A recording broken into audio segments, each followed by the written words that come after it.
Sensorineural hearing loss occurs when the inner ear or the auditory nerve, the nerve responsible for hearing, does not work properly. This type of hearing loss is considered permanent. Let's take a closer look at sensorineural hearing loss in this video.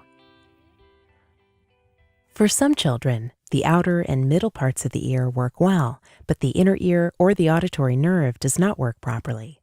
This is called sensorineural hearing loss. Usually, sensorineural hearing loss occurs when the hair cells in the cochlea are not working as they should.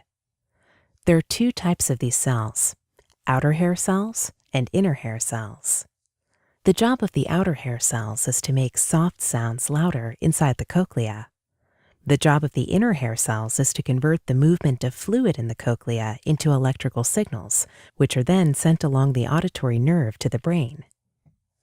When hair cells are damaged or missing, sound is not transmitted properly to the auditory nerve. This results in hearing loss. Some children with sensorineural hearing loss can also have damage to the auditory nerve.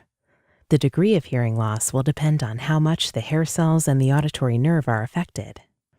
To give you an idea of what speech might sound like if your child has sensorineural hearing loss, we have prepared a hearing loss simulation. You will hear a sentence repeated 4 times. The first sentence is an example of how speech may sound for a child with severe to profound sensorineural hearing loss.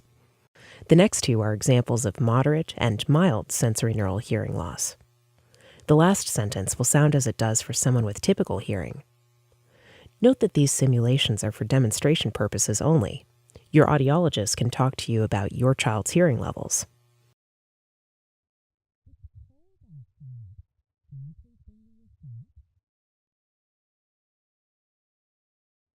It's cold outside. Can you please bring me your socks? It's cold outside. Can you please bring me your socks? It's cold outside. Can you please bring me your socks?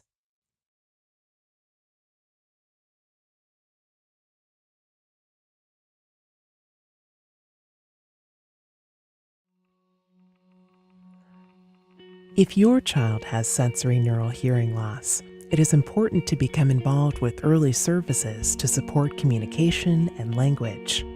Your healthcare team is available to support and guide you every step of the way. Parents tell us it is also very helpful to talk to other parents of children who are deaf or hard of hearing and to meet adults who have grown up deaf or hard of hearing.